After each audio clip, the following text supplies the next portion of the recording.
जय राधा माधव कुंज बिहारी जय राधा कुंज बिहारी जय राधा माधव कुंज बिहारी जय राधा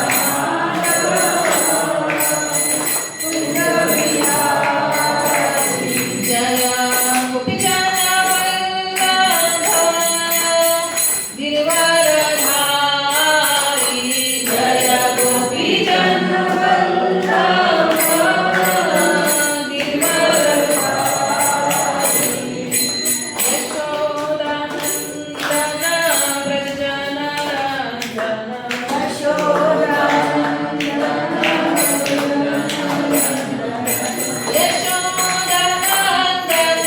व्रजनरञ्जन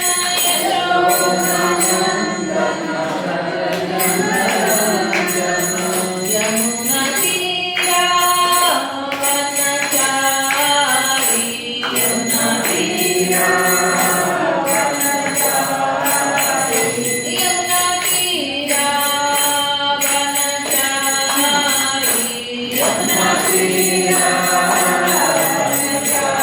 जय राधा माधव कुंज बिहारी जय राधा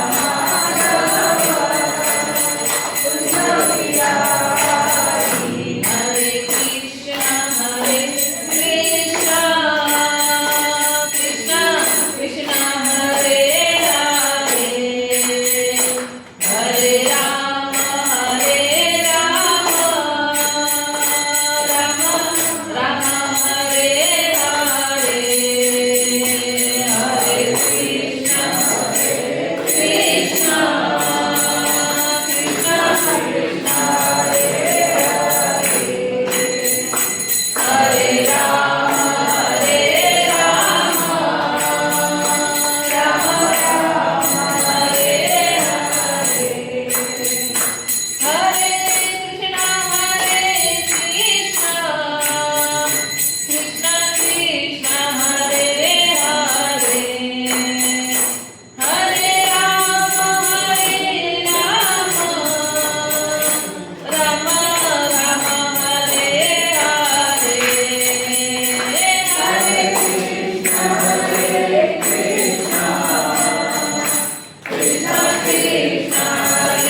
हे कृष्ण करुणा सिंधु दीनबंधो जगत्पते गोपेश गोपिकाकांत राधा कांत नमोस्तुते तप्त कांचन गौरांगी श्री राधे वृंदावनेश्वरी विश्वानुसुते देवी प्रणमामि हरिप्रिये वाञ्छाकल्पतरुभ्यश्च कृपा सिन्धुभ्येव च पतितानां पावनेभ्यो वैष्णवेभ्यो नमो नमः।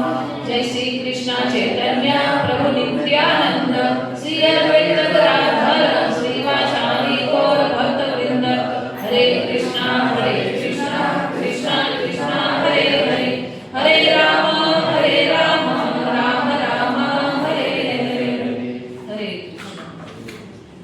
चौथे दिन में आप सबका स्वागत है। हमने सबसे पहले सुख की खोज टॉपिक देखा। सबको सुख चाहिए, कोई ऐसा व्यक्ति नहीं है जिनको दुख चाहिए, लेकिन सुख प्राप्त करने से पहले समस्याओं को जानना जरूरी है। तो हमें हमारी वास्तविक समस्याओं को जाना।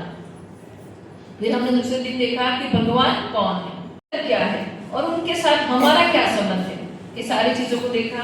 हमने देखा कि हम कौन है और किस तरह आत्मा शरीर को बदलता रहता है, हमारा भगवान के साथ का संबंध क्या है, ये सारी चीजों को देखा। आज आप लोगों को याद है तो पहले दिन मैंने आप लोगों के भगवद गीता के 5 विषय वस्तु बताया था, ईश्वर, जीव, प्रकृति, काल और कर्म।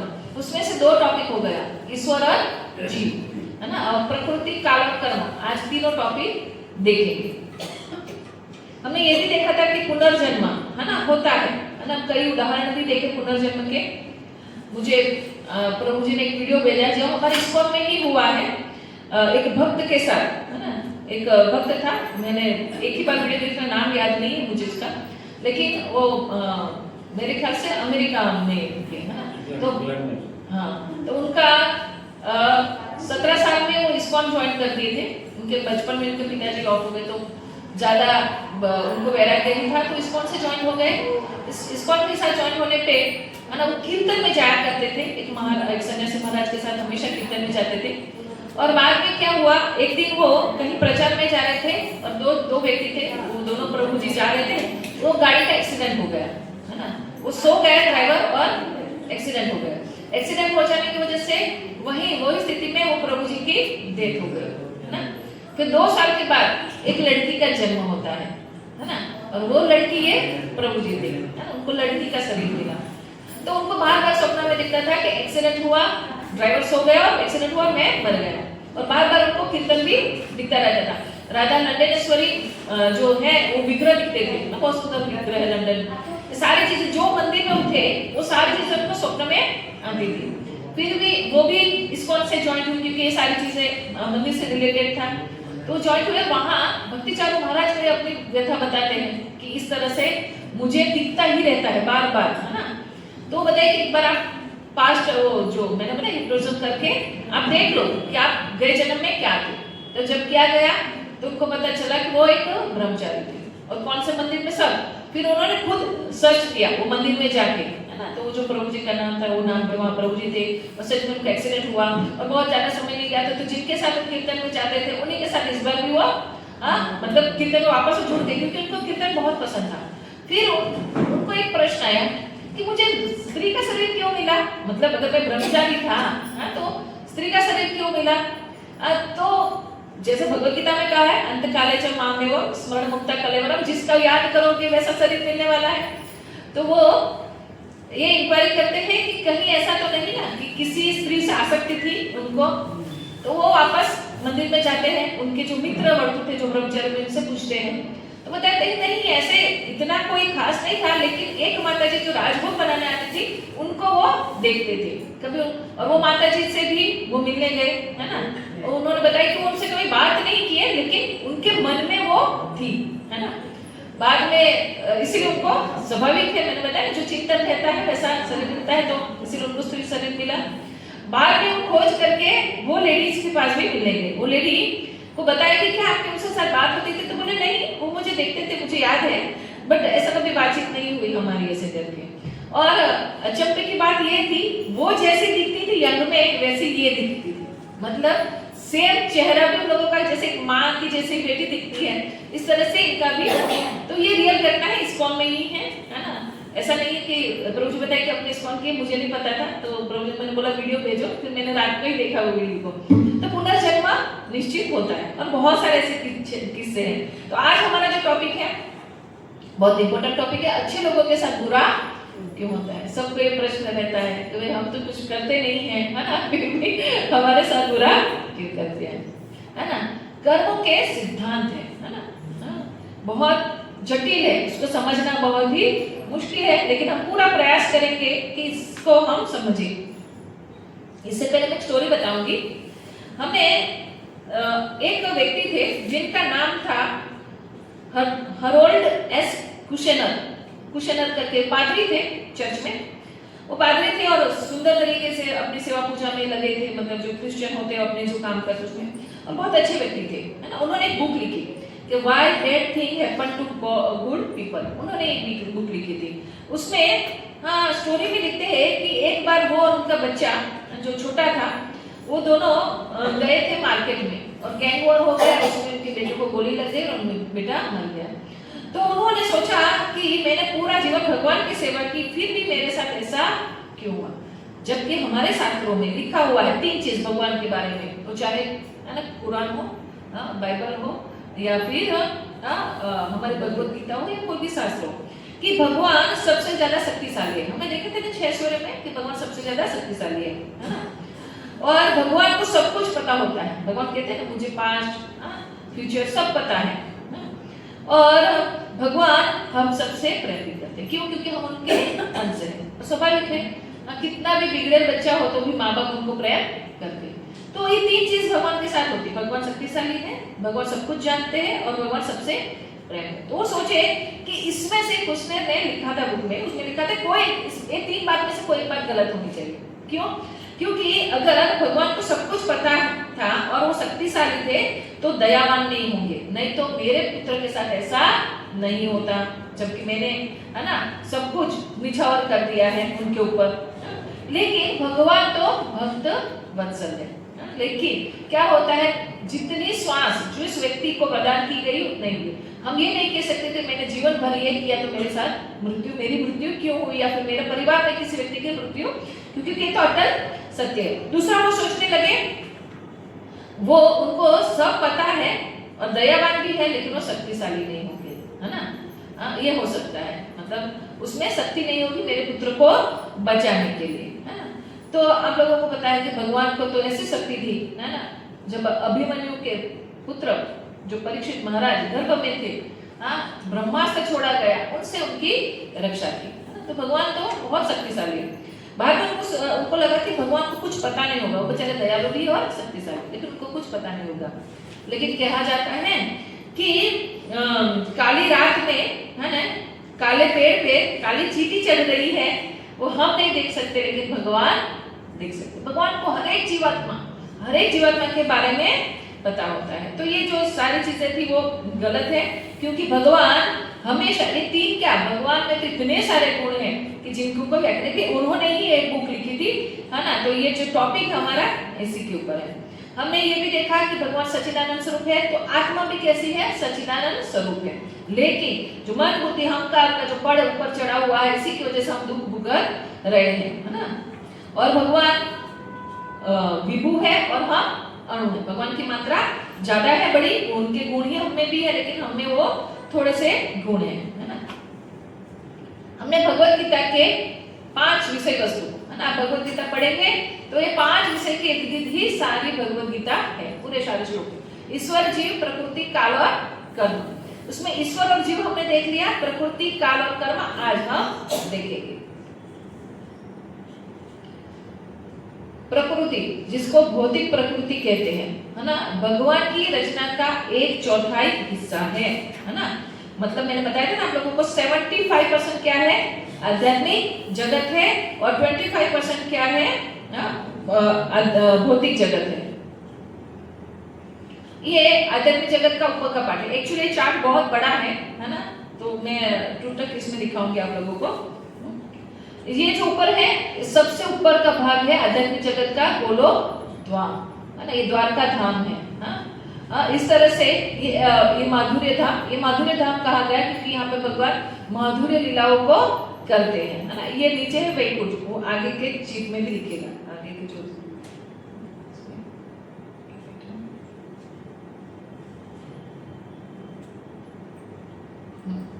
ये हमारा भौतिक जगत, हाँ, ये आध्यात्मिक जगत, हाँ, इसमें बीच में विरजा नदी बहती है।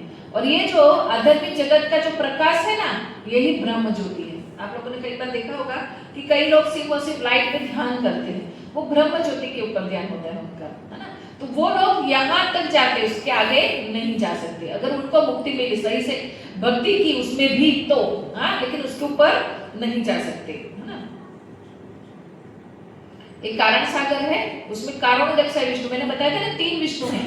तो पहले विष्णु कौन से हैं? कारणोदक। देखो यहाँ पे छोटे छोटे छोटे छोटे ये ब्रह्मांड दिख रहे हैं, है ना। तो भगवान क्या करते हैं? श्वास छोड़ते हैं और उनके रोम से और श्वास से सारे ब्रह्मांड निकलते हैं, है ना। रोम छिद्र से असंख्य ब्रह्मांड निकलते हैं, है।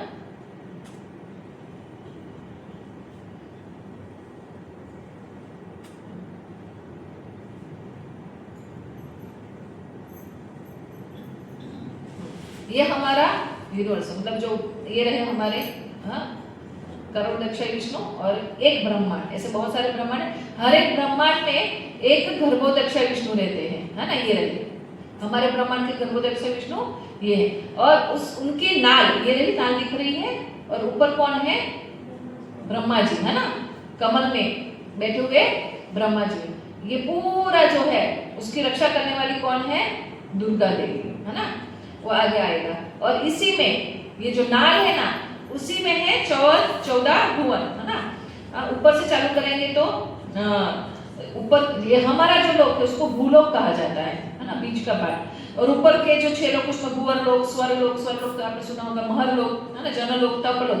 भगवान ब्रह्मा जी जहाँ रहते हैं उसको तपलोक कहा गया है। और वैसे ही नीचे है, सॉरी, तपस्या सत्यलोक, है ना। भगवान ब्रह्मा जी जहाँ रहते हैं वहाँ सत्यलोक कहा गया है, जो सबसे ऊंचा लोक है।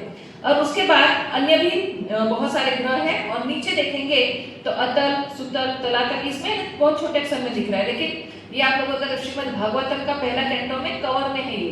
और इसका पूरा अगर आप चाहते हो तो नेट पर सर्च करोगे तो पूरा एक साथ भी आप लोगों को मिलेगा, है ना। तो अतल, वितल, सुतल, तलातल, महातल, रसातल तथा पाताल। तो हम तो जस्ट पाताल और स्वर्ग, है ना, और भगवान का जो ब्रह्मा जी का जो सत्यलोक है उतने को ही जानते हैं, है ना।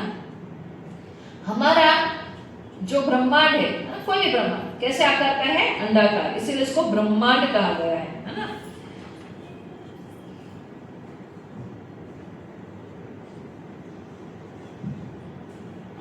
ये प्रकृति के विषय में चल रहा है ना, आध्यात्मिक प्रकृति और भौतिक प्रकृति के विषय में। एक श्लोक है, कहते हैं भगवद गीता में कि आभ्रवभू नालोका पुनोवर्तनुजो अर्जुन मामु प्रत्यत कौन्तेय पुनर्जन्म न विद्यते। इस जगत में सर्वोच्च लोक से, मतलब कहाँ से? ब्रह्मा जी के लोक से लेकर निम्न थे सारे लोग। सबसे नीचे कौन सा है? पाताल। वहां के लोग दुखों, वो जो पूरा जगह है उसको क्या कहा गया है? दुःखालयम शाश्वतम, वो दुखों का घर है जहाँ जन्म तथा मृत्यु का चक्कर चलता रहता। मतलब ब्रह्मा जी तक मृत्यु है, किंतु हे कुंती पुत्र, जो मेरे धाम को प्राप्त कर लेता है वह फिर कभी जन्म नहीं लेता। मतलब कहाँ जाना है? ब्रह्मांड को छोड़ के, ब्रह्म ज्योति को तोड़ के हमें आगे कहाँ जाना है? जहाँ पे साकेत धाम, अयोध्या, है ना, वहाँ सदाशिव का भी धाम है। मैंने आप लोगों को दिखा दिया, यहाँ पे सदाशिव का ये जो है ना कैलाश, वहाँ जो सदाशिव मैंने बताया था ना, शिव जी एक सदाशिव के रूप में आध्यात्मिक लोक में रहते हैं, तो ये सदाशिव है। तो ये भगवत गीता के श्लोक के अनुसार इस 14 भुवन में रहने वाले हर एक जीव का क्या है? जन्म मृत्यु का चक्कर लगा रहता है। इस चक्कर से बाहर निकलने का जो पाठ है वो हम कल डिस्कशन करेंगे, है ना। अब ये जो आध्यात्मिक जगत है ना, तो इसको अगर इस पेड़ के साथ तुलना की जाए तो ये जो परछाई है वही क्या है? भौतिक जगत। यह जगत रूपी वृक्ष आध्यात्मिक जगत रूप की वास्तविक वृक्ष का प्रतिबिंब मात्र है, लेकिन यह आध्यात्मिक जगत रूपी वृक्ष का प्रतिबिंब होने के कारण वास्तविक प्रतिरूप होता है। ऐसा भी लगता है जैसे आध्यात्मिक जगत में, है ना, बहुत ज्यादा लोग खुश रहते हैं, तो यहाँ पे भी हम क्या करते हैं, खुश रहने का प्रयास करते हैं, लेकिन ये सच में खुशी नहीं है ना। ये क्या होता है, आध्यात्मिक जगत में जो आनंद है, ये यही आनंद की यहाँ परछाई है। जैसे अगर आपको आम खाना है तो तालाब में गिर रहे परछाई के अंदर से आम नहीं तोड़ सकते, लेकिन सच्ची आम खाना है तो आपको पेड़ से। तो ऐसे ही सच्चा आनंद चाहे तो कहाँ जाना पड़ेगा, भगवान के धाम। हाँ, लेकिन ये है ना, यहाँ सुख मिलता भी है तो कैसा है, वो शाश्वत नहीं है, क्योंकि दुखालयम अशाश्वतम। दुख तो है और साथ साथ में अगर सुख भी मिल जाए तो शाश्वत नहीं रहता, कुछ क्षणों का, कुछ समय का वो रहता है। आध्यात्मिक लोक में काल नहीं है ना। काल मतलब समय, वहां समय नहीं, वहां एक पण क्षण बीतता नहीं, तो सब हमेशा नव यौवन रहते हैं। आध्यात्मिक लोग स्वयं प्रकाशित, वहां सूर्य की जरूरत नहीं है ना।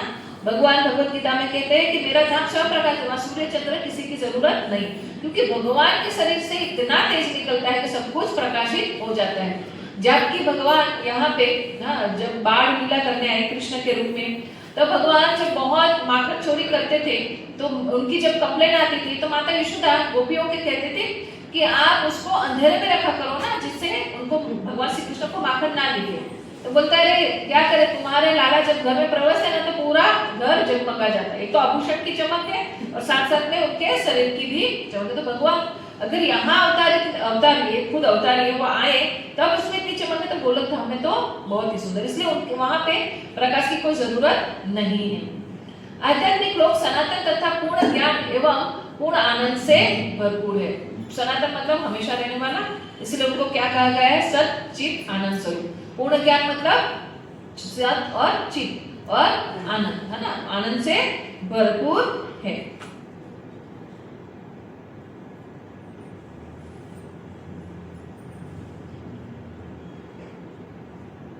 एकमात्र जीव ही उत्तरदायित्व है ना। तो हम सोचेंगे इतना सुंदर आध्यात्मिक जगत है तो हमें यहाँ क्यों भेजा, है ना। एक मन में प्रश्न आता है, इतनी सुंदर जगह थी और वो तो 75% है, मतलब 25, मतलब यहाँ के सारे लोग आराम से वहां रह सकते हैं ना, फिर भी भगवान ने क्यों भौतिक जगत बनाया। ऐसा तो था नहीं कि वहां बस्ती बढ़ गई और भगवान ने बोला जाओ दूसरे लोक में जाओ, ऐसा तो नहीं हुआ, है ना। तो एक भगवद गीता का ही श्लोक है, कार्य कारण कृतेत्वे हेतु प्रकृते रुच्यते, पुरुष सुख दुःखानां भोक्तृत्वे हेतु रुच्यते। प्रकृति समस्त भौतिक कारणों तथा कार्यों परिणामों की हेतु कही जाती है। जो और जीव पुरुष इस संसार में विविध सुख दुख को भोग का कारण कहा जाता है। तो जो भी सुख और दुख भोगत रहे ना, उसका कारण हम ही है, जीव ही है ना। और ये भौतिक जगत क्यों बनी है, क्योंकि हमने इच्छा की है ना, इसीलिए ये बनी है।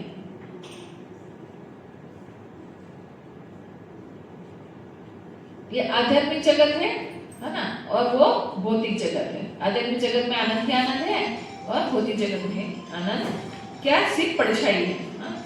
भगवान के धाम में, है ना, मैंने बताया वैसे प्रकाश बहुत है। तो भगवद गीता में 15वें 6वां श्लोक है, न तद्भाते सूर्यो न शशांको न पावक, मतलब वहां सूर्य चंद्र दोनों की जरूरत नहीं है ना। तो ये भौतिक जगत क्यों बनाया, तो दरअसल ये भगवान बनाना नहीं चाहते थे, है ना।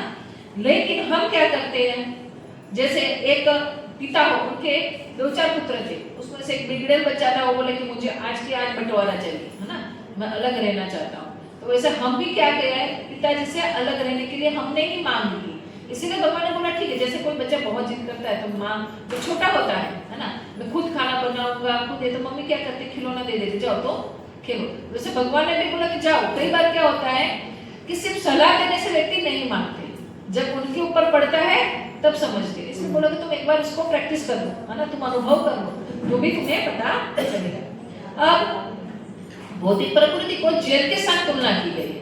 मैंने बताया ना, कितना सारा आनंद अगर आध्यात्मिक जगत में है तो भौतिक जगत बनाने की क्या जरूरत है। लेकिन जैसे गुजरात या फिर कोई सिटी, बड़ी सिटी है ना, मेगा सिटी, उसको बना रहे हैं तो उसमें क्या क्या होगा, हॉस्पिटल होगा, स्कूल होगी, अच्छी बिल्डिंग होंगे, रो हाउसेस होंगे, है ना, तालाब होगा, गार्डन होगा, सब होगा, है ना।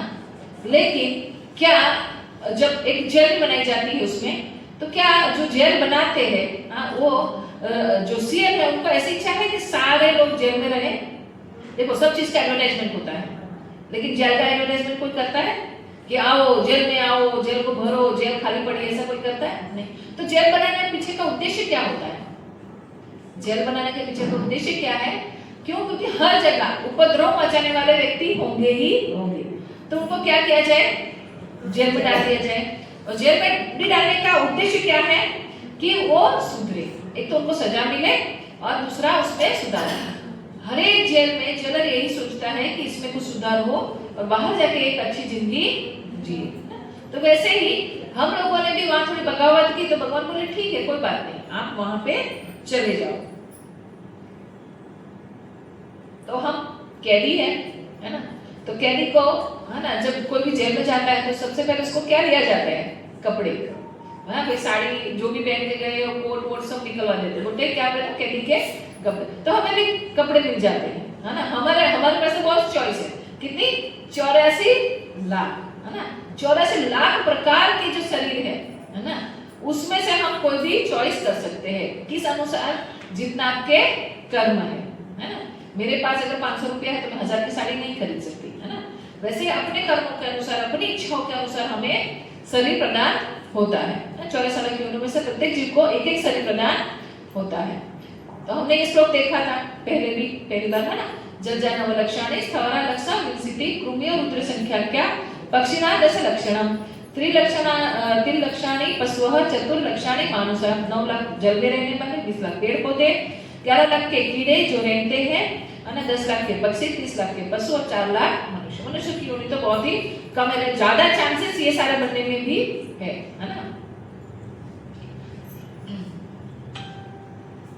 भगवान कहते हैं आगे, इच्छा द्वेष समूहेन द्वंद्व मोहने भारत सर्वभूतानि सम्मोह सर्गे यान्ति परन्तप। हे भरतवंशी, हे शत्रुजेता, समस्त जीव जन्म लेकर इच्छा तथा घृणा से उत्पन्न द्वंद्वों से मोहग्रस्त होकर मोह को प्राप्त होते हैं। ये जो हम लोग क्या किए, अब जब आप लोगों को पता होगा, जब व्यक्ति को जेल में डाल देते तो जेल में भी अलग अलग कैटेगरी होती है ना। जैसे अमेरिका में ऐसा होता है कि ए क्लास का जेल, बी क्लास और सी क्लास। ए क्लास में नेता लोग जाते हैं, है ना, एसी होती है, टीवी होती है ना, टॉयलेट बाथरूम सब सुविधा मिल जाती है। नेता लोगों को जेल में सुविधाएं मिलती, चाहे कोई भी है ना उसने गुनाह किया हो। बी क्लास में जो छोटी गलतियां हो, जैसे चोरी करना, ये सब तो एक को ट्री में बल्ब, ट्यूबलाइट, पंखा भी रहता है उनके लिए, है ना, और कॉमन टॉयलेट। लेकिन जो मर्डर करते हैं उनको सी क्लास जेल में डाला जाता है, और वो बहुत छोटा सा रूम होता है, पंखा भी नहीं होता, अंधेरा होता है, छोटी सी विंडो होती है ना, और छोटा सा दरवाजा होता है जिसमें से खाना उनको दिया जाता है ना, वो काट से। तो वो किसके ऊपर है? उसने कैसा गुनाह किया। वैसे ही मैंने बताया, वैसे हमारे कर्मों के ऊपर हमें शरीर और जेल मिलने वाली है। जेल तो यही है, लेकिन उस हिसाब से शरीर हमें मिलेगा। तो हमने क्या किया? इच्छा द्वेष के कारण हम यहाँ आए, हम भोक्ता बनना चाहते थे, हम चाहते थे कि हम भी खुद भोगे। हाँ, तो हम लोग आप सोचेंगे कि हाँ अगर हम यहाँ पे हैं, है ना, तो हथकड़ी कहाँ पे है? अगर हम कैदी हैं तो हथकड़ी कहाँ है? क्योंकि स्वाभाविक है कैदी को हथकड़ी बांधी जाती है ना। तो हथकड़ी हमारे पास भी है ना। प्रकृति जीवात्मा को 3 गुणों के बंधन से बांधती है ना। 3 गुण कौन कौन से हैं? सतोगुण, रजोगुण और तमोगुण, है ना। सतोगुण को अगर हम माने तो गोल्ड चेन है ना। तो रजोगुण सिल्वर और तमोगुण कैसी है? लोहे की चेन है। लेकिन सोने की हो, लोहे की हो या चांदी की हो, लेकिन बंधन क्या होता है? बंधन ही होता है ना। ये तीनों गुण है, एक दूसरे के ऊपर हावी होता है। श्रीमद् भगवद गीता में कहा गया है, सतोगुण के ऊपर रजोगुण तमोगुण हावी होने का प्रयास करते हैं। जैसे कोई भी एक व्यक्ति एक ही गुण में लगातार नहीं रहता है ना, उसमें तीनों गुण देखे जाते हैं। रजोगुण जैसे हम चोटी बनाते हैं ना, तो जैसे 3 गुण मतलब 3 चोटी के 3 पार्ट एक ऊपर एक आता है, वैसे एक के ऊपर एक हावी होने का क्या करता है? प्रयास करता है। लेकिन ये जेल से निकलने का रास्ता है। भगवान कहते हैं जब मेरे धाम में आ जाता है, यद्दत्वा न निवर्तन्ते तद्धाम परमम्, मेरे धाम जो आ जाएगा ना उसको वापस ये जो जेल है उसमें आना नहीं पड़ेगा। लेकिन ये जेल में एक और विशेषता है, जैसे हर जेल में कैदियों को बंद करके एक सड़े वाला दरवाजा होता है, लेकिन यहाँ नहीं है। क्यों? देखो वो दरवाजा रखने के पीछे का रीजन क्या है कि कैदी भाग ना जाए। ये जेल में है ना, जेलर को पता है ये बदमाश लोग निकलने वाले नहीं है, भागने वाले नहीं है, इसलिए इसी में दरवाजा रखा नहीं है। मतलब हम कभी भी यहाँ से जा सकते हैं, लेकिन हम जाना ही नहीं चाहते, है ना। जो स्थिति में पड़े वैसे ही रहना चाहते हैं, इसीलिए यहाँ पे जेल में सड़िए नहीं है ना। और यहाँ के जेलर का नाम है दुर्गा देवी, है ना। एक श्लोक देखेंगे, सत्व रजस तम इति गुणा प्रकृति संभवा निर्बंधन्ति महाबाहो देहे देहिनम अव्ययम्। भौतिक प्रकृति 3 गुणों से युक्त है, ये है सतो रजो तथा तमो। हे महाबाहो अर्जुन, जब शाश्वत जीव प्रकृति के संसर्ग में आता है तो वह इन तीनों गुणों से बंधन है। जीव कैसा है? शाश्वत है ना, हमेशा रहने वाला। जीवन मतलब आत्मा। लेकिन जैसे ही इस पृथ्वी में आता है इन 3 गुणों से बन जाता है। जैसे बादल से जो बारिश होती है बूंदे बहुत साफ होती है, बहुत क्लीन होती है, बट नीचे आती है तो हवामान का पॉल्यूशन, है ना। गटर में गिरी तो वैसे हो जाएगी, मिट्टी में गिरी तो वैसे हो जाएगी, है ना। समुद्र में गिरी तो वो खारी हो जाएगी। ऊपर से आती है तो वो शुद्ध ही है, लेकिन ये माहौल में आके वो क्या हो जाती है? खराब। वैसे ही जीवात्मा ऊपर से सही ही है, बट जैसे ही इस पृथ्वी लोक में आते हैं आध्यात्मिक जगत को छोड़ के, तब क्या होता है? ये ब्रह्मांड में जब आते हैं तभी तीनों गुणों को बांध देते हैं। तो ये जो हमारा जेल है या हमारा जो ब्रह्मांड है, उसके जेलर कौन है? दुर्गा देवी। दुर्गा देवी के हाथ में त्रिशूल होता है। आप लोगों ने, आप सबको पता होगा ये त्रिशूल क्या बताता है? पता है? त्रिविध ताप। हमने पहले सेशन में देखा था ना, 3 प्रकार के ताप है, अति आध्यात्मिक, आदि भौतिक और आदि। ये तीनों जो ताप है वो कौन देती है? दुर्गा देवी। त्रिशूल से क्यों देती है? माँ बच्चे को क्यों मारती है? वो कोई गलती करता है और सुधर जाए करके। तो ये 3 ताप हम इसलिए दिया जाता है कि हम परेशान होकर ये जेल छोड़ के कहाँ जाए? भगवत धाम, हमारे परम पिता के पास चले जाए। और ये 3 ताप, है ना, रजो सतो और तमोगुण, ये क्या कर रहे हैं? हमें कठपुतली की तरह नचा रहे हैं और हमें लगता है कि हम कंट्रोलर है ना। आप देखिएगा, आप अपने ऊपर ही अज्यूम करेगा कि आप जब सतोगुण में होते हैं, मतलब शांत होते हैं, तो कैसा व्यवहार करते हैं, और अचानक से कभी कैसा उग्र व्यवहार करेंगे, है ना। तो ये जो है ना, ये तीनों हमें क्या कर रहे हैं? यहाँ पे कठपुतली को जैसे नचाया जाता है, वैसे ही हमें भी क्या किया जा रहा है? नचाया जा रहा है। ये सतोगुण, रजोगुण और तमोगुण के बहुत बेस्ट उदाहरण है। एक ही परिवार में जन्मे हुए 3 लोग, रावण, कुंभकर्ण और विभीषण, है ना। ये जो रावण है वो रजोगुण के, और विभीषण है वो सतोगुण के, और कुंभकर्ण है वो तमोगुण के, है ना। एक ही परिवार में जन्मे हुए 3 लोग। रावण ने ब्रह्मा जी की उपासना की और अमरत्व मांगा, है ना। अमरत्व मांगा तो ब्रह्मा जी बोले कि भाई ये नहीं दे सकते, मैंने बताया था ना कल भी। तो उन्होंने बोला कि ठीक है, आपके द्वारा बने हुए सारे जीव में से, है ना, बंदर और मनुष्य छोड़ के मुझे कोई भी मार ना सके, ऐसा मुझे वरदान दो। तो बोले तथास्तु। अब ब्रह्मा जी जा रहे हैं विभीषण कुंभकर्ण के पास, क्योंकि कुंभकर्ण भी तपस्या कर रहे थे, दोनों 10-10 हजार साल तपस्या किए। तो अब उनके पास सारे देवी देवता बोले, अरे एक तो आपने गलत मतलब वरदान दे दिया, है ना, रावण को। कुंभकर्ण को भी आप वरदान देने जाओ, पता नहीं वो क्या मांग लेगा, है ना। तो आप एक काम करो, रक्षा करो, नहीं तो हमारा स्वर्ग में छोड़ना पड़ेगा। तो सरस्वती देवी ने जीवा पे, है ना, कुंभकर्ण के जीवा पे बैठे। अब कुंभकर्ण मांगना था नित्यत्व, मतलब मैं सदा बने रहूं, मतलब मैं भी अमरत्व हो जाऊं, है ना। उसकी जगह उसके जीवा पे तभी सरस्वती बैठ गई और वो क्या बोले? निद्रत्व, है ना। नित्य की जगह निद्रा, मतलब सोता ही रहो। अब ब्रह्मा जी बोले तथास्तु।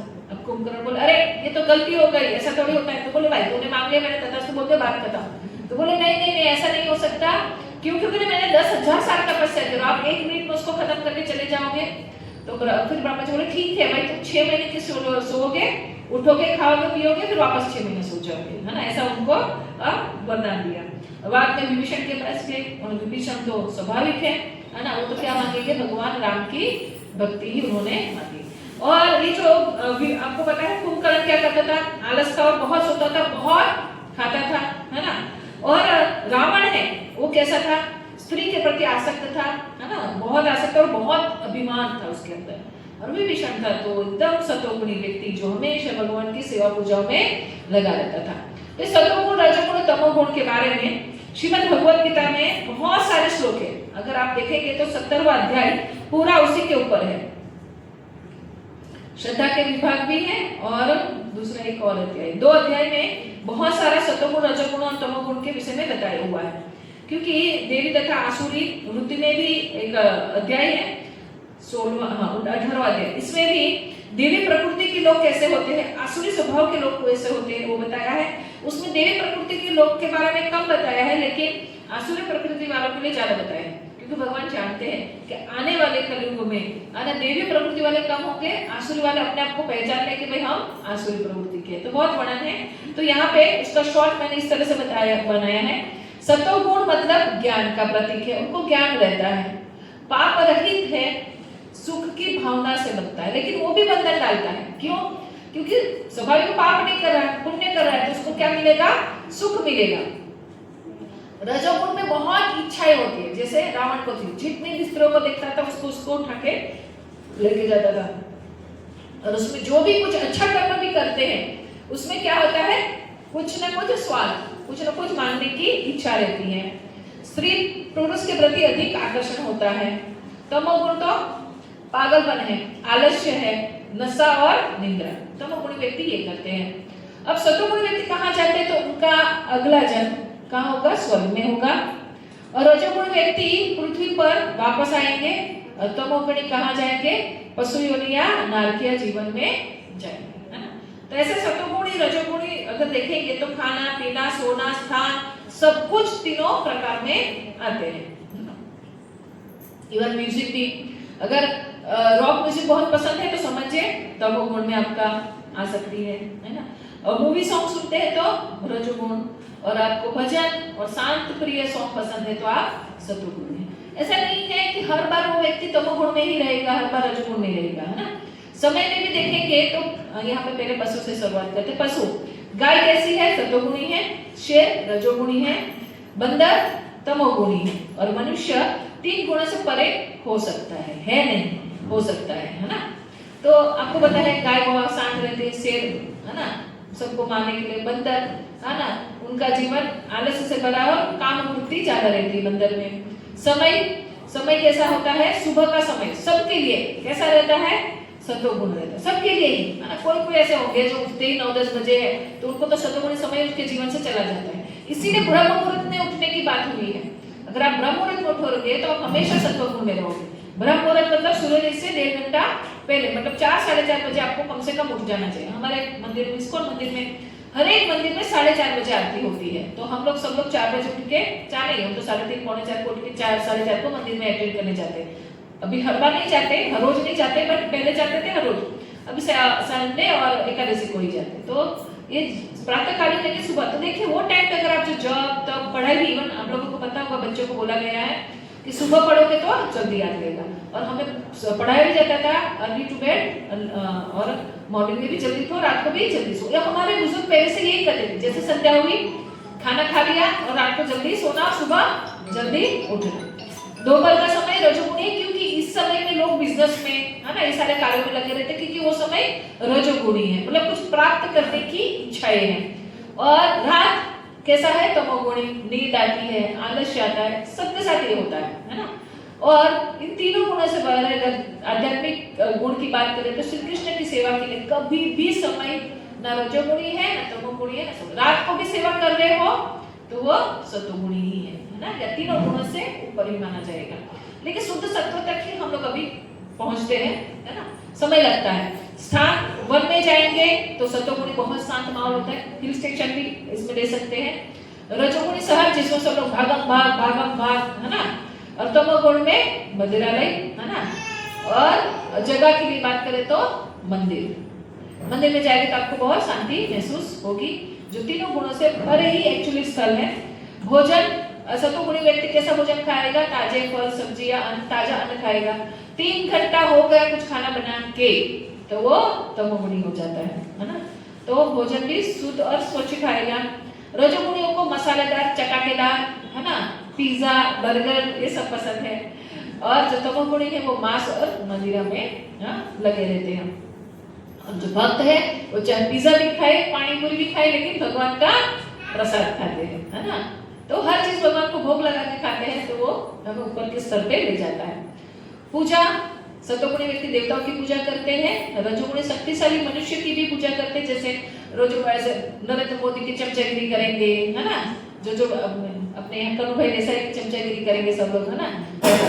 मैं देखती हूँ उनके साथ कुछ लोग जो घूमते रहते हैं, मैं कभी कभी मन में हंसती हूँ कि सब लोग कितना चमचागिरी करते हैं ना। और तब वो गुणी भूत प्रेत तांत्रिकों में लगे रहते हैं। और जो आध्यात्मिक है व्यक्ति वो क्या करता है, भगवान कृष्ण की पूजा करता है।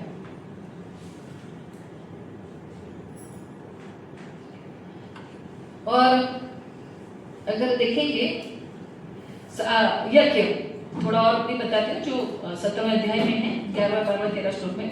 सतोगुणी जो यज्ञ होता है वह शास्त्र के अनुसार कर्तव्य समझकर और फल की इच्छा के बिना किया जाता है ना। और रजोगुणी यज्ञ में भी सतोगुणी, रजोगुणी, तमोगुणी होता है।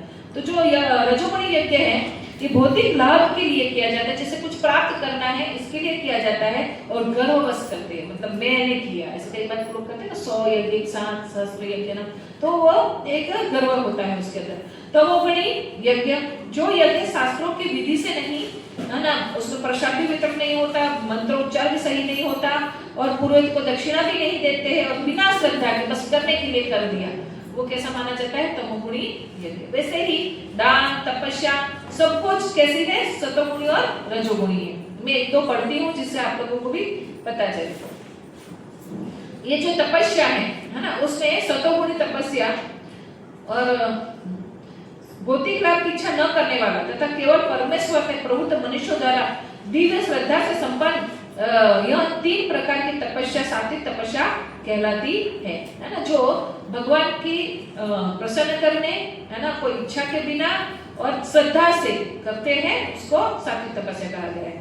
जो तपस्या दम्भ पूर्वक तथा सम्मान, है ना, अभिमान से और सम्मान की इच्छा से सत्कार एवं पूजा कराने के लिए संपन्न की जाए, जैसे कोई लोग तपस्या इसलिए करते हैं कि उनके लोग गुणगान करें, उनको लोग पूजे, है ना, इसको क्या कहा गया है, राजवी तपस्या, राजसी तपस्या।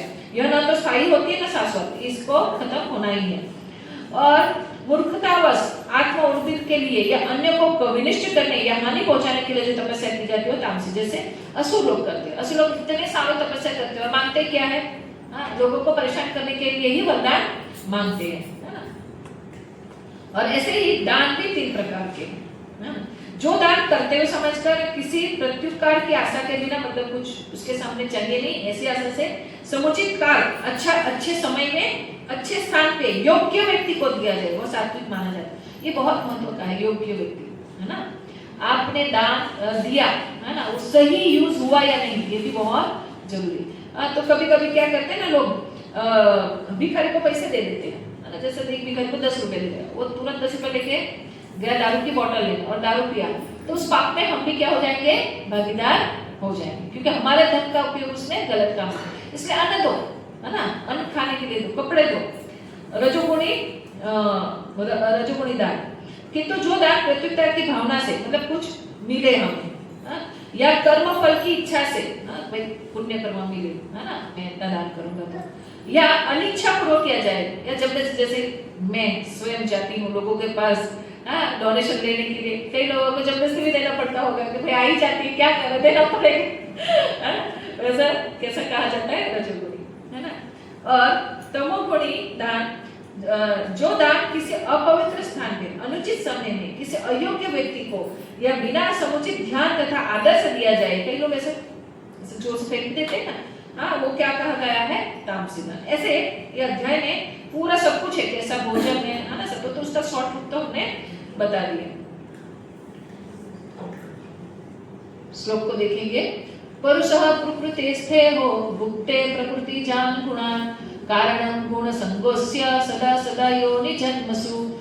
यहाँ कहा गया इस प्रकार जीव प्रकृति के तीनों गुणों का भोग करता हुआ प्रकृति में ही जीवन बिताता है और उसको लगता है मैं यहाँ पे सुखी हूँ, है ना।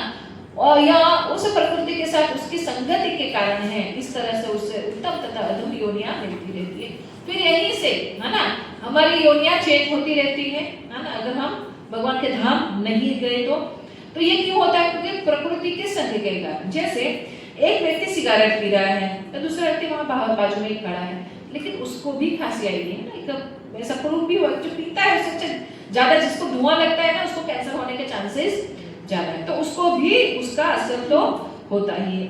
और मूर्ख लोग उसी सिगरेट के पे लिखा जाता है कि डेंजरस है, तो भी उसको पीते। मतलब वो इतने बंधन में बंध गए हैं 3 गुणों के कि अपने आप से उसको कंट्रोल नहीं। वो दारू पीने वाला व्यक्ति बोलेगा कि मुझे दारू छोड़ना है, लेकिन मैं छोड़ नहीं पा रहा हूँ। तो मुझे बताइए कि दारू को किसने पकड़ा है? व्यक्ति ने पकड़ा है, दारू पीना उसने चालू किया, लेकिन अब क्या हुआ है? दारू ने उसको बंधन में बांध दिया है, इसलिए वो छोड़ नहीं पा। ये तो ऐसी हालत हुई कि एक पेड़ को मैं पकड़ के खड़ी हो गई, बोल पेड़ छोड़ मुझे, पेड़ छोड़ मुझे, छोड़ना तो मुझे था ना, तो मैं मुक्त हो जाऊंगी। यहाँ पे ऐसी हालत है ना, लोग एक प्रकृति के 3 गुण में वैसे ही बंधे हुए हैं। ये 3 गुण तथा अशुद्ध इच्छा हमारे आध्यात्मिक इच्छा को विकृत बना देती है ना। क्या होता है? हमारी शुद्ध आत्मा है, इसलिए इच्छा भी कैसी होगी? शुद्ध होगी, लेकिन इन तीनों गुणों के कवर की वजह से वो विकृत बन जाती है। जैसे है ना, एक बल्ब है, व्हाइट बल्ब है, लेकिन उसके ऊपर हम अगर रेड कवर चढ़ा दे तो पूरा कैसा दिखेगा? रेड दिखेगा, है ना, पूरा माल। वैसे ही क्या हो रहा है? शुद्ध आत्मा के ऊपर ये सारे कवर हो चुके हैं। संबंध जीवबद्ध होने के कारण तथाकथित गुण के द्वारा प्रभावित होकर उसके अनुरूप कार्य करता रहता है। फिर वो सत्वगुण, रजोगुण, तमोगुण जिस अनुसार उनमें जो गुण प्रकट होते हैं उस हिसाब से वो कार्य करता है। अपनी बद्ध स्थिति के अनुरूप ही हम भौतिक स्तर पर सुख की खोज कामना करते हैं, और हमारी जो स्थिति है उसके अनुरूप हम सुख खोजते हैं। जैसे एक ऐसे सिंपल उदाहरण देती हूँ, जो बहुत भूखा है इसलिए खाना सुख है ना, तो इसे ही अलग अलग काम है। इस तरह जीव भौतिक जगत में बार बार जन्म लेता है, और इच्छाएं अधूरी रह जाने की वजह से मनुष्य और कर्म करते ही रहता है, कर्म के फल मिलते रहते हैं। सत्वगुण के प्रति, रजोगुण, तमोगुण, इस तीनों गुणों के प्रति वो है क्या हो जाता है? फंस जाता है, और इसकी वजह से उनका जन्म, मृत्यु, जरा, व्याधि चलता ही रहता है। चाहे कोई अलग योनि हो, लेकिन वो बार बार जन्म लेता रहता है ना। और अब हम आगे चलेंगे दूसरा टॉपिक, ये भौतिक प्रकृति और आध्यात्मिक प्रकृति। आध्यात्मिक प्रकृति एकदम शाश्वत है, सच्चिदानंद स्वरूप है वो भी, है ना। लेकिन भौतिक प्रकृति क्या है? उसकी परछाई है। वहां सही आनंद है, यहाँ पे सिर्फ आनंद का हमें एक अनुभूति, जिससे हमें पता चले कि रियल आनंद क्या है ना। और यहाँ पे लोग सत्वगुण, रजोगुण, तमोगुण से बंध जाते हैं। इसके कौन है? दुर्गा देवी की जलन है। दुर्ग मतलब क्या होता है? किला, मतलब ऐसी जगह जहां से कोई भाग ना सके, है ना। तो ये दुर्ग के नाम से ही देवी का नाम दुर्गा है ना। वही हमारी माँ है, लेकिन वो बार बार त्रिशूल से हमें क्या कर रहे हैं? ताप देके सुधारने का प्रयास कर रहे हैं, लेकिन हम सुधरने का नाम ही नहीं लेते हैं। अब हम देखेंगे काल के विषय में, है ना। ये भी देखते कृष्ण इन तीनों गुणों से क्या है? पर है। भगवान का सत्वगुण, रजोगुण, तमोगुण, भगवान का एक नाम है गुणातीत। मतलब तीनों गुणों से ऊपर। भगवान चाहे भौतिक जगत में आते हैं तभी भी भगवान को कोई भी गुण असर करता नहीं है। भगवान हमारी तरह बंधते नहीं है भौतिक जगत में आके, है ना। जैसे मैंने बताया कि जब बारिश का पानी नीचे आता है ना, तो मट मेला हो जाते हैं, लेकिन भगवान हमेशा शुद्ध रहते हैं, उनमें कोई गुण उनको बांधता नहीं है। तीनों गुणों से ऊपर उठना अथवा तीनों बेड़ियों को तोड़ देना ही वास्तविक मुक्ति है। हम सत्वगुण, रजोगुण, तमोगुण को तोड़ के शुद्ध सत्व में, देखो ऐसा सबसे अच्छा गुण कौन सा माना गया है? सत्वगुण, है ना। ब्राह्मण सत्वगुणी होते हैं, क्षत्रिय रजोगुणी होते हैं, है ना। और जो शूद्र जाति के लोग हैं वो तमोगुणी। तो भागवत में भी बहुत सुंदर उसका वर्णन है, भगवत गीता में बहुत सुंदर वर्णन है। लेकिन हमें क्या करना है? सत्वों से शुद्ध सत्व में, जो भगवान की सेवा में लगे हुए वो शुद्ध सत्व में जाते हैं। और बाद में धीरे धीरे, क्योंकि भगवान अर्जुन को कहते हैं ना कि तुम क्या बनो? तीनों गुणों से ऊपर उठो, है ना, तुम गुणातीत बनो। अर्जुन को कहते हैं। बनना मुश्किल है, लेकिन इम्पॉसिबल नहीं है ना। प्राय यह कर पाना असंभव है, लेकिन श्री कृष्ण इसका मार्ग बताते हैं। ये तीनों बेड़ियों को तोड़ने का मार्ग भगवान स्वयं बताते हैं। क्या बताते हैं? देवी ऐशा गुणमयी मम माया दुरत्वया मामे वे प्रपद्यन्ते माया में तरन्ते। भगवान कहते हैं प्रकृति के तीनों गुणों से युक्त मेरी देवीय शक्ति माया से, उसको माया भी कहा गया है दुर्गा देवी को, और यहाँ की जो भौतिक जगत में जो शक्ति है उनको माया कहा गया है।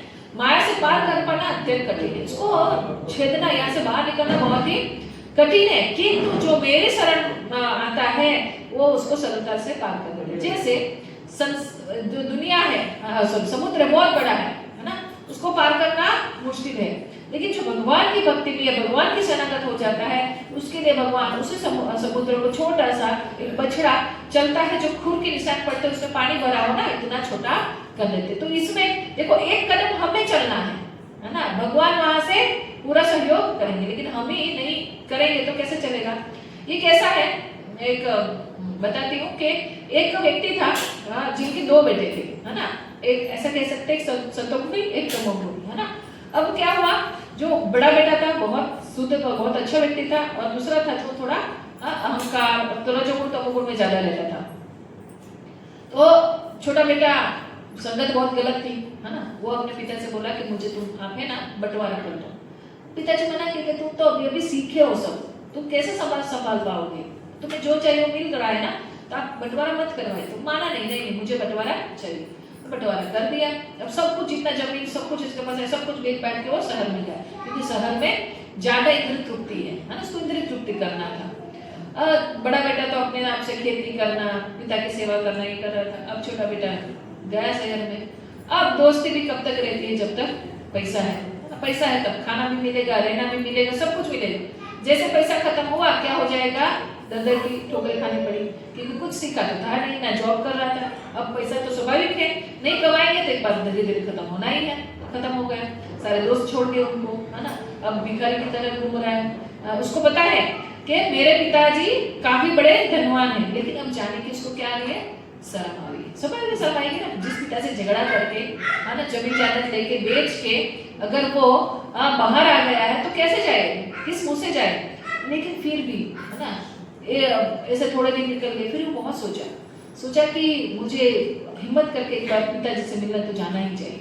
तो गया, लेकिन कई दिनों से भूखा था, है ना। तो जो गांव में जो बॉर्डर रहती है ना, उसको गुजराती में पादर बोले, आप लोग पता नहीं क्या कहते होंगे, मुझे पता नहीं, राष्ट्र जहाँ पे वट वृक्ष भी रहता है ना, गांव की जो बाउंड्री होती है वहां तक पहुंचा, लेकिन वो बेहोश हो गया, है ना, वहां गिर पड़ा। तो गांव में जाके किसी ने देखा कि वो ही है, तो जाकर अपने पिता को, उनके पिता को बताया कि आपका बेटा आया है और वहाँ भिखारी की तरह बेहोश पड़ा हुआ है। तो पिता दौड़ के गए और उसको लेके आए, उसको नहलाया धुलाया, अच्छे से खिलाया। पिताजी ने उसको एक शब्द नहीं कहा, है ना। तो वैसे ही हमारी आदत है, हमें बस जस्ट हिम्मत करनी है, उसको याद करना है, उसके पास जाने के लिए प्रयास करना है, वो दोनों हाथों से हमें स्वीकार करने के लिए रेडी है। हम भी वहां से बगावत करके आए हैं ना, लेकिन फिर भी भगवान हमेशा हमें स्वीकार करने के लिए रेडी है। गलती यहाँ है कि हम हिम्मत नहीं करते, है ना। कहते हैं ना कि हम एक कदम चलेंगे तो भगवान भी 100 कदम चलते हैं। मैं तो एक बार हमेशा कहती हूँ, हम एक कदम चलते हैं, भगवान भी सिर्फ एक कदम चले बहुत है। क्यों? भगवान का एक कदम तो पूरे ब्रह्मांड को मापने वाला है ना। भगवान भी एक ही कदम चलते हैं, हम एक कदम चले, भगवान एक कदम। वामन रूप में अगर वो एक कदम उनका इतना बड़ा है जो ब्रह्मांड को माप लेता है, तो हम तुरंत उनके पास पहुंचे। तो बस हमें उनकी ओर जाना ही है। अब आज देखेंगे काल, है ना, समय। काल के विषय में श्रीमद् भगवद गीता में ये श्लोक है, कालोस्मि लोकस्य कृत प्रवृद्धतो लोकानस्मः हर्तुमिह प्रवृत्त ऋते पित्वां न भविष्यन्ति सर्वे एव स्थिता प्रत्यनीकेषु योधा। भगवान ने कहा समस्त जगहों को विनिष्ट करने वाला काल मैं हूँ। भगवान कहते जो भी लोग है सबको खत्म करना है तो काल के रूप में मैं हूँ, और मैं यहाँ समस्त लोगों का विनाश करने के लिए आया हूँ। युद्ध में अर्जुन डर रहा था ना, मैं सबको कैसे मारूं, तो भगवान कहते हैं मैं काल हूँ, सबको एक्चुअली मारने वाला तो मैं ही सबका आयु को नष्ट करूंगा। तुम्हारे सिवाय दोनों पक्षों के सारे योद्धा मारे जाएंगे, ये भगवान ने कहा था। और आप लोगों ने सबने महाभारत सीरियल तो देखी होगी, मेरे साथ वाला तो सबने देखी होगी, है ना। उसमें सबसे पहला वो चक्र घूमता हुआ क्या शब्द आता था, मैं काल, है ना।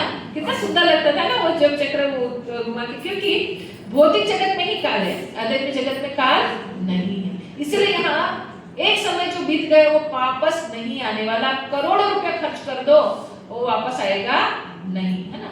अभी जैसे बचा है 8:45 और हम बोलेंगे नहीं 8 बजे वाला टाइम चाहिए मुझे, होगा? हर क्षण हमारा शरीर भी, है ना, क्षीण होता जा रहा है। काल मतलब समय। भगवान श्री कृष्ण की ही शक्ति है, ये भी भगवान की शक्ति है। अमोघ क्षयकृत शक्ति परम संहारक है ना, ये सबको संहार करने वाली है, परम संहारक, निमित्त चाहे कोई भी बने। प्रकृति में सभी परिवर्तनों का कारण है, जो भी चेंज हो रहा है ना, वो काल की वजह से ही होता है। जैसे एक बीज बड़ा पेड़ बनता है, वो भी काल है ना। ब्रह्मांड का चक्र, हमारे अंदर जो 6 प्रकार के परिवर्तन, जैसे छोटे हुए, धीरे धीरे बड़े हुए, बड़े होके एक एज के बाद बच्चा पैदा किया, फिर धीरे धीरे क्षीण हुए, फिर मर गए, ये सारा काम भी क्यों होता है? काल की वजह से ही होता है।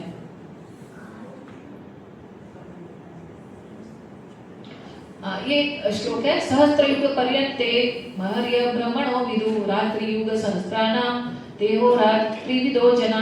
ये बताया गया है कि ये चारों युग मिलके है ना, सहस्त्र युग किसका दिन है? ब्रह्मा जी का। तो कलयुग 4,32 साल वर्ष है, जो अभी हम लोग जिसमें हैं, अभी तो कम साल समय गया है, तभी इतनी कठिनाई और इतनी सारी मुसीबत है, तो फिर आगे जाके तो क्या होगा? उससे डबल द्वापर युग है 1,64,000, और कलयुग से ट्रिपल त्रेता युग है, और उससे चौबल क्या है? सत्युग। और ये टोटल मिला के होता है कुल समय की अवधि 43,20,000, और उसका सहस्त्र मतलब कितना होगा? ब्रह्मा जी का एक दिन 4,32 करोड़ मानव वर्ष की जितना, उतना बड़े उनकी दिन, उतनी बड़ी उनकी रात। जैसे उनका एक दिन खत्म होता है, आंशिक प्रलय होता है, जब ब्रह्मा जी के पूरे 100 साल खत्म हो जाते हैं तो महाप्रलय होता है। तब सारे मतलब नीचे से लेके लोक से लेके पूरा ब्रह्मांड है ना विनाश हो जाता है, इवन ब्रह्मा जी भी, और सब कुछ भगवान के शरीर में है ना, जो हमारे कारोटक्ष विष्णु है उसके शरीर में सब कुछ भगवान ऐसे श्वास खींच लेते हैं, सब चले गए है ना। वापस सोजन करना है, भगवान वापस सब कैसे चलेगी? सुसुप्त अवस्था, मतलब हमारा आइडेंटिटी है वहां है ना, हम जीवात्मा के रूप के उनके उदर में वास कर रहे हैं ना। आगे ये काल के बारे में इतना ही। अब कर्म, अब हमारा मेन जो बाकी अच्छे लोगों के साथ बुरा क्यों होता है वो यहाँ से चालू होगा। काल की परिभाषा, उसकी व्याख्या देखें तो काल के नियंत्रण में 3 गुणों से प्रभावित होकर जीवात्मा द्वारा की गई क्रियाओं को कर्म कहते हैं। हम तीनों गुणों से प्रभावित होकर जो भी काम करते हैं उसको क्या कहा गया है? कर्म। कर्म सिद्ध है। प्रत्येक क्रिया की बराबर और विपरीत प्रतिक्रिया होती है। न्यूटन का थर्ड लॉ किसको याद है? किसी को याद है न्यूटन का थर्ड लॉ? है ना, जो हम जितने जोर से आघात और प्रतिघात है ना, सामने जितने जोर से मैंने बॉल को ऐसे दीवार के ऊपर फेंका, उतनी जोर से वो आएगा है ना। तो ये सिद्धांत मनुष्य के लिए लागू पड़ता है ना। एक स्टोरी है, उसको ऊपर मैं करती हूँ ना। एक मांडव्य ऋषि थे है ना, मांडव्य ऋषि, वो बड़े ऋषि हैं, तपस्या कर रहे थे, अपने आश्रम में थे। तो वहां पे उनके आश्रम में आके कुछ लोग चोर छुप गए है ना। तो राजा के सैनिक, राजा के महल में चोरी की थी, तो राजा के सैनिक आए, सैनिक आके मांडव्य मुनि के आश्रम में गए, चोर मिले, तो उनको लगा यही चोरों का राजा होगा, तो इनको भी उठा लिया, उठा के सबको सूली पे चढ़ाने का आदेश दे दिया गया। तो मांडव्य ऋषि को भी सूली पे चढ़ाया गया है ना। अब मांडव्य ऋषि राजा ने जब देखा कि तो साधु है, कुछ नहीं हो रहा है, सूली चढ़ने पे भी, सूली पे चढ़ाए तो भी उनको कुछ असर नहीं हुआ है, तो समझ लिए तो बहुत बड़े कोई ऋषि है। वो जाके तुरंत राजा को प्रणाम करते और माफी मांगते हैं। इनको राजा के ऊपर गुस्सा नहीं था, उनको गुस्सा आया यमराज के ऊपर है ना। वो यहाँ से गए यमराज के पास, उनके पास शक्ति थी कि कोई भी लोक में जा सकते थे। वो जाके वहां कहते हैं कि मेरा ऐसा कौन सा कर्म था, मैं जब तक देख रहा हूँ मैंने कोई गलत कर्म नहीं किया, मुझे सूली पे चढ़ना क्यों पड़ा है ना। तो यमराज जी कहते हैं कि देखो, आप जब है ना छोटे थे, 5 साल की आयु में, आपने ना तितली के अंदर एक सुई गोपी थी है ना, उसी का परिणाम है कि आपको अभी सूली पे चढ़ना पड़ा। फिर ऐसा है कि ऐसा कहा जाता है कि बचपन में नादानी में की हुई गलतियों को माफ की जाती है ना। लेकिन यमराज इसको याद है, तो बोले तुम तो एक मृत्यु लोक के व्यक्ति की तरह काम किया जा, तुम मृत्यु लोक में चले जाओ। और वही फिर यमराज विदुर के रूप में है ना, महाभारत में जो विदुर है वही खुद आते हैं। वो तो खुश हो गए, बट ऐसा कि कुछ भी छोटा सा भी किया, जैसे हम लोगों को पता है कि विश्वामित्र को, वो तो महान भक्त थे, 12 महाजन में एक महाजन, फिर उनको है ना इतने सारे बाण से यहाँ पे सुना पड़ा। तो उन्होंने भी क्या किया था, एक सांप को ऐसे फेंक दिया था झाड़ी में, और झाड़ी में बहुत सारे कांटे थे और कांटे उसके ऊपर लगे थे, और वो तड़प तड़प के मरा था। तो कर्म कभी छोड़ता नहीं। इवन भगवान ने भी ये दिखाया है ना, भगवान ने भी जब बाली को उन्होंने छुप के मारा ना, तो कहते हैं भगवान श्री कृष्ण को जो बाली ने तीर चलाया था, ऐसे भगवान उसकी वजह से शरीर, भगवान तो शरीर सही चाहते क्योंकि उनका शरीर सच्चिदानंद स्वरूप है, बट ये लीला की भगवान ने। हम जो कुछ भी सोचते हैं, बोलते हैं या करते हैं, उसके लिए जिम्मेदार होते हैं, है ना। हम जो भी बोलेंगे, जो भी सोचेंगे, जो भी करेंगे, उसके लिए जिम्मेदार हम और हम ही हैं। तो कहा जाता है कि जो बोया वैसा ही काटेंगे, है ना। पेड़ लगाए नीम का तो आम कहाँ से पाएंगे, है। और ये जो सारे सिद्धांत है ना कर्म के, वो सिर्फ मनुष्य पे लागू पड़ते, जानवर पे नहीं। अब मनुष्य मांसाहार करता है तो उसको भुगतना पड़ता है। अब सी तो रोज मांसाहारी करता है ना, लेकिन वो मैंने बताया तो वैसे उसके लिए वो खुराक है, इसलिए उसको कभी भी उसकी सजा नहीं। अगर एक सी हमें भी खा ले तो भी उसका अपराध नहीं है, है ना। क्यों? क्योंकि जानवर को भूख लगती है तभी खाते हैं, पहली बात पे, है ना। और उनका निर्धारित आहार ही खाते हैं। वो ऐसा नहीं है कि शाकाहारी है वो भी आज चल सोचेगा कि मैं मांसाहारी बन जाऊं, है ना। बकरी को मांस खिलाओगे वो नहीं खाने वाली, और मांसाहारी शाकाहारी किसी ने सोचा चल बात तो मांस नहीं मिल रहा है घास ही खा लो, ऐसा नहीं होता। उनके लिए जो निर्धारित वही खाते, लेकिन मनुष्य ही कैसा है, सब कुछ खा लेता है। चाइना वाले तो किसी को नहीं छोड़ते, है ना। सही बात है। तो जो बोएंगे वैसा ही हमें फल मिलेगा। मनुष्य सिर्फ और सिर्फ मनुष्य योनि के लागू पड़ता है, और मनुष्य योनि को रेल जंक्शन के साथ कंपेयर किया गया है। जंक्शन मींस क्या कि वहां से ट्रेन हर एक दिशा में जाती है ना। तो ये मनुष्य योनि ऐसी है जहां पे हम कर्मों के आधार पर अगला शरीर डिसाइड करते हैं। मैंने बताया ये एक ऐसी एग्जाम है जिसमें आप कितने अच्छे मार्क्स लाओगे उस हिसाब से आपका नेक्स्ट शरीर आपको मिलेगा। हो सकता है आपको उच्च योनि देवताओं तक भी मिल जाए, और हो सकता है आपको मनुष्य मिले, या फिर और घटित कार्य किए हैं तो आप लोग क्या बनेंगे, जीव, हम लोग सब, है ना, जीव जंतु, पशु, ये सब बनेंगे। और यदि किसी ने जीवन काल में ही आध्यात्मिक कार्य में लग गया और आध्यात्मिक पूर्णता प्राप्त कर ली, वो जन्म मृत्यु चक्कर से बाहर निकल जाएगा। इसीलिए मनुष्य को ये हमें कैसे देख सकते हैं, हम तटस्थ है। एक्चुअली जीव को तटस्थ कहा गया है। मतलब हम अगर समुद्र के किनारे खड़े हैं, हमारे पास दो ऑप्शन है, हम समुद्र के अंदर भी जा सकते हैं और जमीन पे भी जा सकते हैं। वैसे ही हमारे ऊपर है कि हम जो भूलोक में, भूवर्लोक में, वहां से नीचे जाना है या ऊपर के लोक में जाना है, या वहीं रहना, एटलीस्ट वहीं रहना चाहिए। अगर ऊपर नहीं जा पाए तो कोई बात नहीं, लेकिन नीचे तो नहीं ही जाना चाहिए। कर्म सिद्धांत का प्रारंभिक ज्ञान, दो प्रकार के कर्म को हम जानते हैं, अच्छे कर्म एक, बुरे कर्म। अच्छे कर्म से क्या मिलता है, पुण्य मिलता है। बचपन से, सालों से यही चीजों हमने जानी है कि कोई अच्छा कार्य करोगे तो आपको क्या मिलेगा, पुण्य, और बुरे काम करोगे तो आपको क्या मिलेगा, पाप कर्म, है ना। बुरे कामों में, शास्त्रों में, बुरे काम मतलब क्या और पुण्य का मतलब क्या, जो शास्त्रों में करने के लिए कहा गया है उसको क्या कहा है, पुण्य कर्म। और शास्त्र जिसको निषेध करता है, जिसको मना किया है करने के लिए, उसको क्या बोला जाता है, पाप कर्म। तो मेन चार है, धर्म के चार स्तंभ है, दया, सत्यता, शुद्धता और तपस्या। वो चार पापों से, जो घनित पाप है चार, उनसे ये टूटता है। जैसे अगर कोई व्यक्ति मांस खा रहा है, मांस पका पका के खा रहा है, तो उसके अंदर दया नहीं रहती। स्वाभाविक है, जो मांस खाके एक जीव को काट के खाने वाला व्यक्ति कभी भी दयालु नहीं हो सकता। और जो जुआ खेलते हैं, है ना, वो जुआ खेलने वाला का सत्यता नाश होती है। जुआ खेलना मतलब ऐसा भी कह सकते हैं, जुआ में अब सब कुछ आ जाता है। अब कोई जुआ, वो वाला जुआ तो बहुत रेयरली कोई खेलता होगा, लेकिन टिकट, वो क्या लॉटरी टिकट, है ना। फिर वो आजकल ये बहुत निकला हुआ है कि मैं मेंबर बनी, 5 मेंबर और बना, वो 5 मेंबर और बनाए, है ना, मुझे कमीशन मिलता जाए। ये सारी चीज एक्चुअली जुआ ही है, क्योंकि उसमें हम हमेशा सत्य नहीं बोलते, हम फंसे हैं और 5 को फंसाएंगे। सही में यही होता है ना।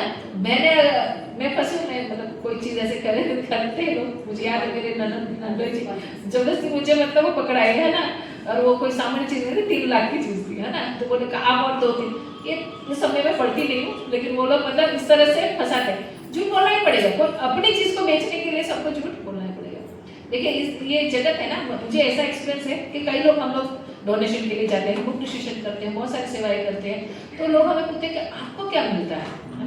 मतलब आप लोग फ्री में तो नहीं करते होंगे, आप इतनी मेहनत करते हो, तो ऐसे कैसे? मतलब क्योंकि आज के दुनिया में कोई भी व्यक्ति ये मानता ही नहीं कि कोई निस्वार्थ सेवा करता हो, है ना? किसी को एक, अभी जैसे बारिश में, है ना, एक कंबल दे रहे हो, 50 लोग फोटो खिंचा रहे हैं और इंस्टाग्राम में डाल रहे हैं, उसके पीछे क्या रीजन है? हमारा सम्मान, ये भी उनका है। कोई लोग बेचारे एकदम इनोसेंट भी डालते होंगे जिससे दूसरे लोग यही कार्य से प्रभावित हो, बट ये है हमें डायरेक्ट मुंह पे पूछते कि आपको ऐसा क्या मिलता है, कुछ कमीशन मिलता है, कितना कमीशन मिलता है? मैं बताया हाँ, हमें तो ऐसा धन मिलता है ना जो ये पृथ्वी जगत में यूज नहीं होगा। हाँ, ये धन से मैं डायरेक्ट जाऊंगी आध्यात्मिक जगत में। लोग ऐसे पूछते हैं हमें, लेकिन क्योंकि मैंने बताया ऐसा आज दुनिया स्वार्थपूर्ण है ना, तो लोगों को यही लगता है कि सब कुछ काम स्वार्थ। अगर कोई किसी का तारीफ करता है ना, तभी भी हमें लगता है कि कुछ तो डाउट है, हमें तारीफ हो रहे हैं ना। ये शुद्धता, व्यभिचार, अपने ही पति पत्नी के अलावा किसी और से, है ना, संबंध रखना इसको व्यभिचार कहा गया, और व्यभिचार से शुद्धता नष्ट होती है ना। और नशा करने से, जब व्यक्ति नशा करता है तो उसकी तपस्या टूट जाती है। जो व्यक्ति नशा करता है तपस्या कर ही नहीं पाएगा, है ना। ये 4 कार्य सबसे ज्यादा निंदनीय कार्य कहा गया है, और इसीलिए इस्कॉन में जो भी व्यक्ति जुड़े है, प्रभुपाद जी ने 4 नियम कंपलसरी किए। और कंपलसरी क्या इस्कॉन में, क्यों? पूरे जगत में इस 4 चीजों को अच्छा माना गया है क्या? नहीं।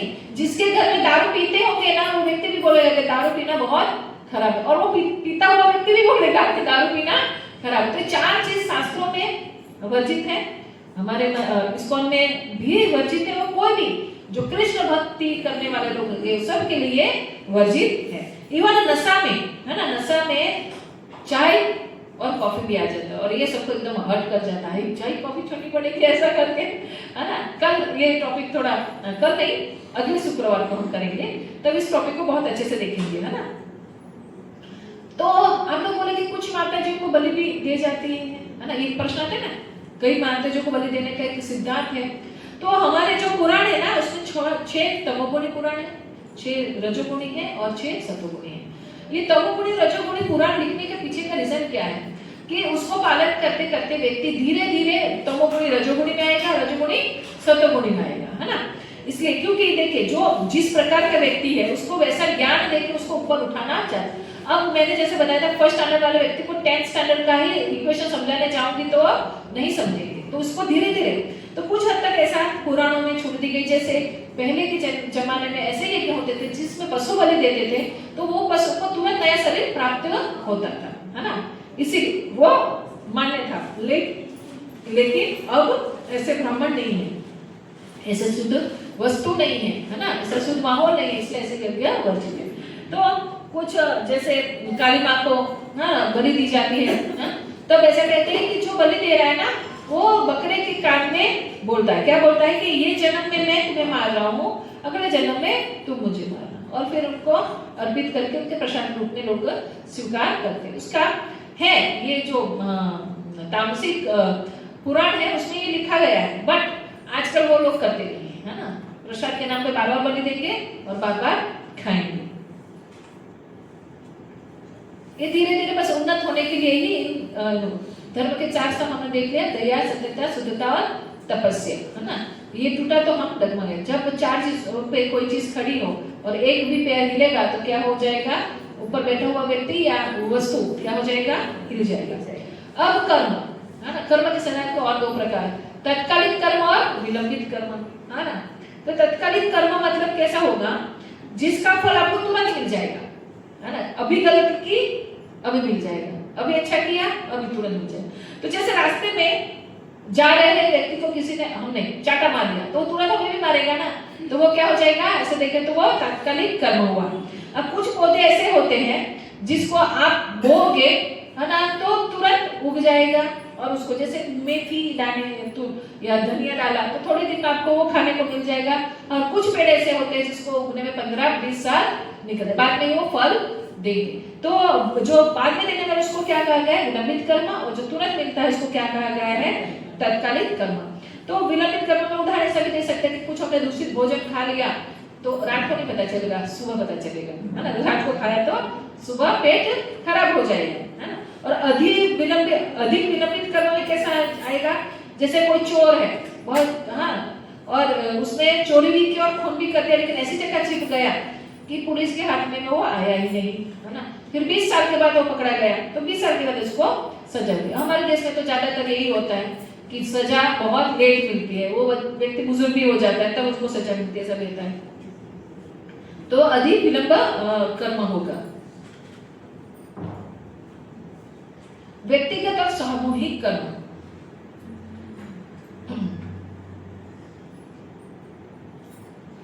हाँ, कई बार क्या होता है, एक पहले समझ कि हम कुछ कर्म करते हैं। अभी ये देखिए, कर्मों के अनुसार हमें स्वर्ग नरक भी प्राप्त हो सकता है, तो हर एक कर्म यहाँ हम नहीं भुगत पाते। जैसे कुछ कर्म हमारे भुगतने से पहले हमारी क्या हो गई, मृत्यु, तो उस कर्मों के अनुसार, और ऐसे भी सारे कर्म तो खत्म होते ही नहीं है, उसके अनुसार हमारा नेक्स्ट जीवन होगा, है ना। उसके अनुसार हमारा नेक्स्ट योनि प्राप्त होगी, है ना। और कभी कभी क्या होता है, कर्म का फल प्राप्त करने के लिए सही परिस्थिति भी होनी चाहिए। जैसे मेरे अकाउंट से हर महीने 16,000 EMI कटता है ना। मेरे खाते में पैसा ही नहीं है तो नहीं कटेगा, लेकिन मुझे किसी ने दिया 17,000, मैंने जैसे डाला EMI कट जाएगा। ऐसे डेट है 5 तारीख की कटने की, लेकिन 25 तारीख को पैसा आए तो हो जाए क्या कट जाए। तो ऐसा किस्सा है धृतराष्ट्र, है ना। धृतराष्ट्र आप सब जानते ही होंगे, है ना। धृतराष्ट्र अंधे थे, उनके 16 पुत्र मर गए, है ना। और भगवान श्री कृष्ण से वो मिले और उनको पूछा कि ऐसा मेरा कौन सा कर्म था कि मैंने अपने 100 बच्चों की मृत्यु देखी। देखो, माता पिता के लिए सबसे ना दुखद बात यही होती है कि पुत्र, मतलब खुद के मरने से पहले पुत्र मर जाए। तो उन्होंने बोला कि मैंने, देखो कृष्ण 99 साल मेरे पीछे ले लिए, है ना, मैंने कोई ऐसा कर्म नहीं किया है कि मुझे ऐसी सजा मिले।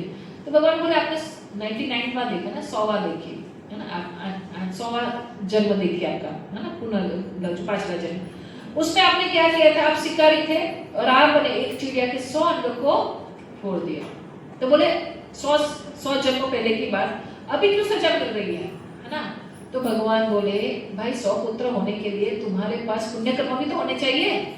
ऐसा कहा गया है शास्त्रों में, एक पुत्र प्राप्ति के लिए भी पुण्य हो तभी पुत्र प्राप्ति होती है या पुत्री प्राप्ति होती है, तभी संतान प्राप्ति होती है, नहीं होती है नहीं तो, है ना। तो तुम्हें क्या करना पड़ा, आगे के 100 जन्मों तक ऐसे पुण्य अर्जित करने पड़े कि तुम्हारी परिस्थिति हो कि तुम्हें 100 पुत्र का सौभाग्य प्राप्त हो, और जैसे 100 पुत्र हुए तो उस कर्म की सजा तुम्हें प्राप्त हुई, है ना। और व्यक्तिगत और सामूहिक कर्म, कई बार कैसा होता है ना, कई लोग साथ में मिलके गलत काम करते हैं, और कुछ उसमें सब साथ में मिले हुए थे, इसका उनका संचित कर्म साथ में इकट्ठा होके कैसा होता है, जैसे कोई हवाई जहाज टूट जाना, है ना, भूकंप में बहुत सारे लोग एक साथ मर जाना, ये सब होता है। इसमें कैसा होता है, उन लोगों के सेम कर्म हो सकता है उसने अगले जन्म में किया, तो उसने सारे एक सेम वाले कर्मों को भगवान इकट्ठा करके, जैसे युद्ध में भी, युद्ध क्यों करवाए भगवान महाभारत, अब सबको एक साथ मार देना है, बाकी खत्म करना है, जितने असुर है सब एक जगह आ जाए, सबको अब अलग अलग मार मार के, क्योंकि भगवान को अपनी लीला को खत्म भी करनी थी, सबको इकट्ठा कर दिया एक साथ मार के। तो वैसे भगवान क्या करते हैं, सामूहिक जो कर्म होते हैं उसको इकट्ठा करके उनको, और कुछ लोग को व्यक्तिगत मतलब अपना अपना भुगतना रहता है, कुछ लोगों को सामूहिक। कई बार लोग होते हैं वो तो गए थे केदारनाथ, वहां पे पूरा गए और लोग मर गए, ये जन्म में बेचारे कभी कुछ गलत नहीं किए होंगे, है ना, लेकिन उनके अगले जन्मों में इन लोगों ने क्या किया था वो पता नहीं है। संचित कर्म और प्रारंभिक कर्म, प्रारब्ध कर्म। संचित कर्म मतलब पूर्व के कर्म को, हमारे सारे कर्मों का जो संचय होता है उसके अनुसार हमें कई बार होता है छोटे छोटे कर्मों को इकट्ठा होके एक कर्म बना के उसका हमें फल मिलता है। वो अच्छा भी हो सकता है, बुरा भी। हाँ, अच्छे कर्मों का फल अच्छा होता है और बुरे कर्मों का बुरा। और जो प्रारब्ध कर्म जो हमें अभी भुगत रहे हैं ना, वो हमारे प्रारब्ध कर्म मतलब पक गए, हमारे पाप क्या हो गए हैं, पक गए, और उसका फल हमें मिल रहा है। ऐसे हमारे पुण्य भी पक गए हैं तो हमें अच्छी चीजें प्राप्त होती है। कई लोग बोलते हैं हमें थोड़ा पता था ये गलत कार्य है ना, तो नियम की अज्ञता प्रतिक्रिया से बचने का बहाना नहीं। हम बोले कि भाई ना कि मुझे थोड़ी पता था अमेरिका में जो सिग्नल का रूल्स है वो मुझे पता नहीं था और मैंने गलती से तोड़ दिया, तो क्या ट्रैफिक पुलिस आपको छोड़ देगा? नहीं, फाइन तो भरना ही पड़ेगा। ट्रेन में बिना टिकट को टिकट लिया लेकिन एसी में बैठ गया, है ना, उसको पता ही नहीं था, पहली बार बेचारा ट्रेन में बैठा, तो टीसी आया, टिकट होता था एकदम आराम से दिखा दिया भाई टिकट है, तो बोले भाई तुम्हारे तो स्लीपर की टिकट है और तुम कहाँ बैठे हो? एसी। तो बोले मैं पहली बार बैठा, मुझे पता नहीं था कि क्या होता है, तो बोले ये थोड़ी चलेगा, वो उसको फाइन काटेगा ही काटेगा। तो ये अज्ञान था कि हमें पता नहीं था, इसलिए हम मांसाहार कर रहे थे, इसलिए हम नशा कर रहे थे, इसलिए हम गलत काम कर रहे थे, ये कोई बहाना चलेगा नहीं, भुगतना तो पड़ेगा। तो दूसरा एक प्रश्न आ सकता है कि क्या पुण्य कर्म पाप कर्म को काटता है?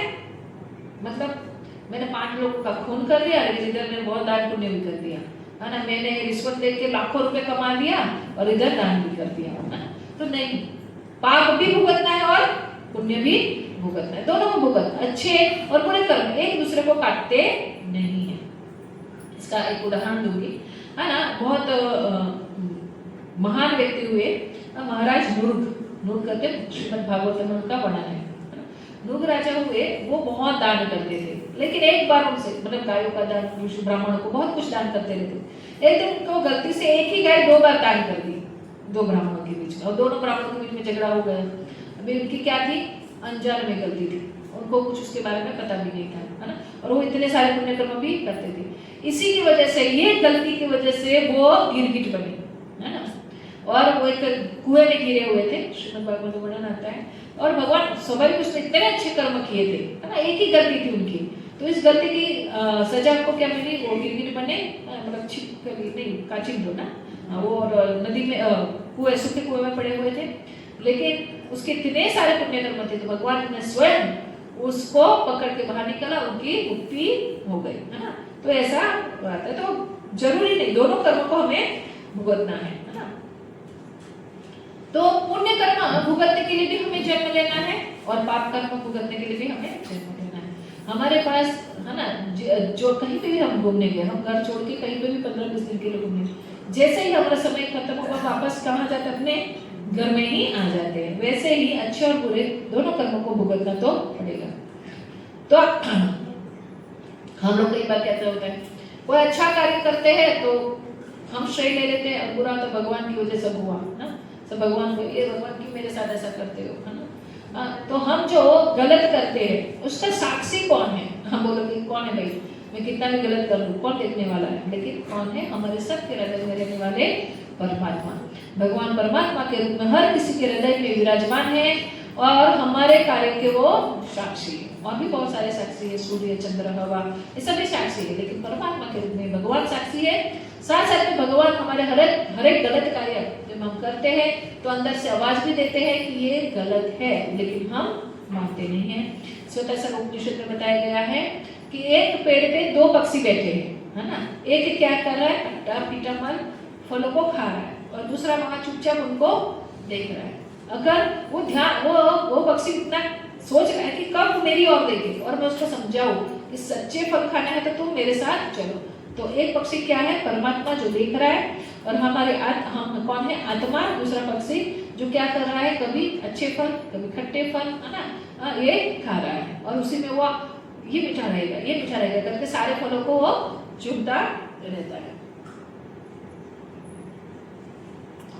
समोहम सर्वभूतेषु न मे द्वेष्यति न प्रियम ये भजन्ति तु मां भक्त्या मयि ते तेषु चाप्यहम्। भगवान कहते भगवद गीता में, मैं किसी से द्वेष नहीं करता हूँ, नहीं किसी के प्रति पक्षपात करता हूँ, मैं सबके लिए समान हूँ, परंतु जो कोई भी भक्ति पूर्वक मेरी सेवा करता है वो मेरा मित्र है, मुझ में है, मतलब भगवान उसको हमेशा अपने हृदय में रखते हैं और मैं भी उसका मित्र हूँ, है ना। जो भगवान को पूजता है वो भगवान को मित्र के रूप में पूजे, जो भी भाव में, लेकिन भगवान उनको थोड़ा ज्यादा है। बाकी भगवान के लिए सब लोग कैसे हैं? भगवान ना किसी से ईर्ष्या करते हैं, ना किसी कोई भी चीज में वो पक्षपात करते हैं। तो अर्जुन और दुर्योधन दोनों कहते हैं भगवान के पास मांगने के लिए, दोनों को दिया ना भगवान ने। अब वो जीव के ऊपर थी, वो क्या मांगे, है ना। अर्जुन ने भगवान को मांग लिया, उसने नारायण से मांग ली, हाँ, बाकी भगवान ने स्वतंत्र सबको दी है। तो हम सोचेंगे फिर अच्छे लोगों के साथ बुरा क्यों होता है, हाँ? तो अच्छे लोगों के साथ बुरा इसलिए होता है, जैसे आप लोगों को पता होगा गांव में पहले ऐसी कोठी रहा करती थी, गुजराती में उसको कोठी बोलते हैं, जो पूरा ऊपर बड़ा होल होता था, नीचे छोटा सा। तो यहाँ से हम अनाज डालते हैं और यहाँ से क्या करते हैं, निकालते हैं, है ना। अब एक साल अच्छा अनाज नहीं हुआ, लेकिन अंदर ही डाला। एक साल बहुत बेस्ट अनाज हुआ, तो उसने ऊपर से डाला, और जब निकाला तो क्या निकला, गए साल वाला। तो ऐसा नहीं कह सकता, अरे मैंने तो अच्छा वाला अनाज डाला था अंदर और निकला कौन सा, खराब वाला। क्यों?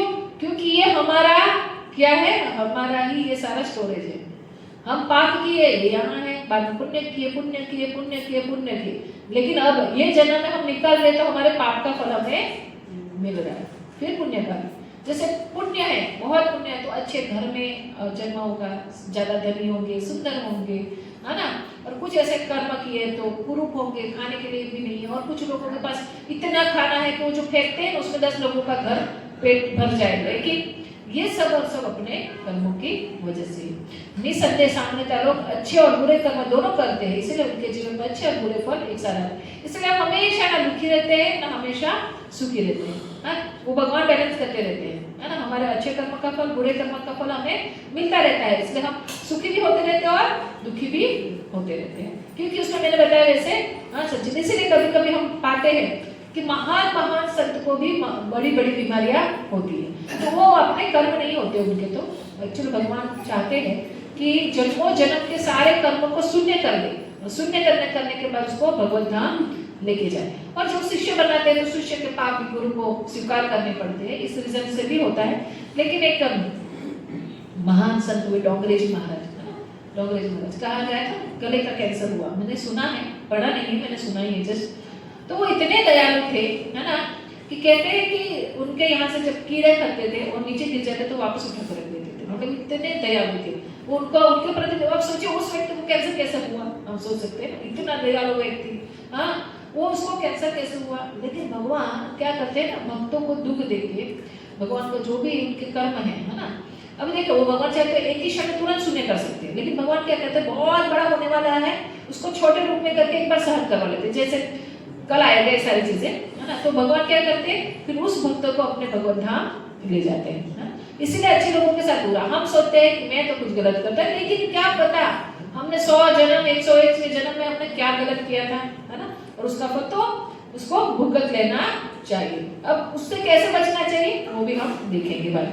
कर्म से अच्छे और बुरे दोनों ही कर्म बंधन कारक है, मैंने बताया ना। वैसे अच्छे कर्म किए तो स्वर्ग से वापस आना है, पहले स्वर्ग में जाएंगे, पुण्य कर्म है इसलिए, तो जैसे खत्म हो जाएगा हमें कहाँ आना है, पृथ्वी में आना है।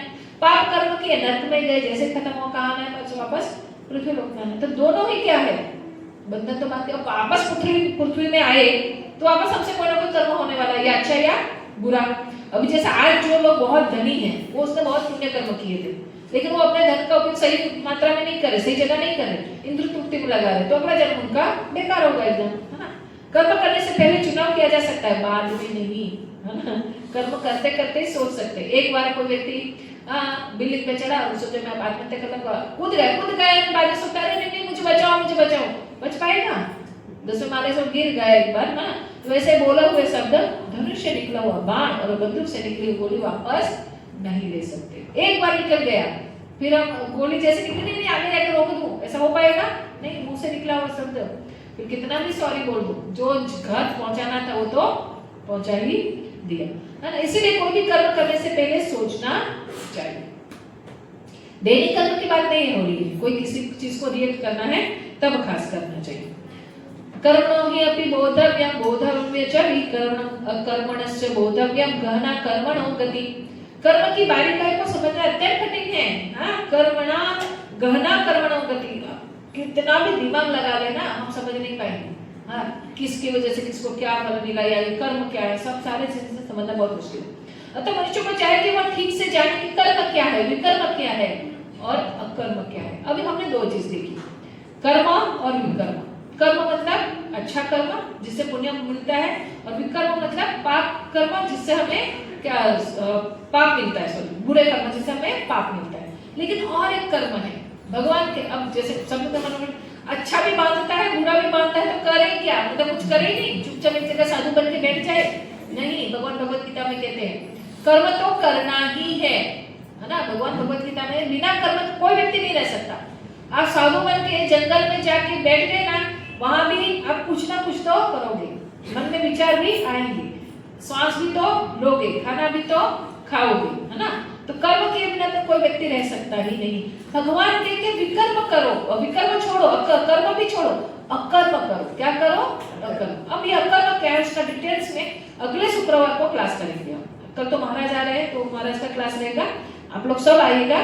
और बाद में अगले शुक्रवार हम ये अकर्म और जीवन में कैसे इसको लागू किया जाए, कैसे जी सकते हैं जिससे ये कर्म के बंधनों से हम बाहर निकल सके, ये हम बताएंगे। तो ये विकर्म, कर्म और अकर्म। अकर्म मतलब एक भक्त जो करता है, भक्त भी खाता है, भक्त भी सोता है, भक्त भी नहाता है, लेकिन सारी चीज अकर्म है क्योंकि वो केंद्र बिंदु ने भगवान को रखता है। वो कैसे रखा जाता है पूरा डिटेल्स में हम अगले शुक्रवार को देखेंगे। अकर्म में अभी आध्यात्मिक कार्य जो भगवान की प्रसन्नता के लिए किया जाता है, थोड़ा सा इसका विवरण दे रही हूँ, क्योंकि इन कार्यों में कोई स्वार्थ की भावना नहीं होती, इसीलिए कर्ता को कर्म बंधन में नहीं बनता। मतलब भगवान के लिए किया गया कर्म मतलब शास्त्र अनुसार ही होगा, तो वो अच्छे कर्म ही है ना। बट उसमें केंद्र बिंदु कौन हो जाते हैं? भगवान, है ना। दूसरे शब्दों में अकर्म का कोई भौतिक परिणाम नहीं होता। अकर्म से कोई आपको पुण्य या पाप ऐसा भुगतना नहीं पड़ेगा। उदाहरण भगवान के नामों का कीर्तन, उनकी पूजा करना, उनकी सेवा तथा भक्ति का अन्य कार्य। अकर्म द्वारा व्यक्ति भगवत भक्ति सांसारिक कार्यों से विरत और पवित्र विकसित करके आध्यात्मिक आनंद को प्राप्त कर सकता है ना। अकर्म से आनंद।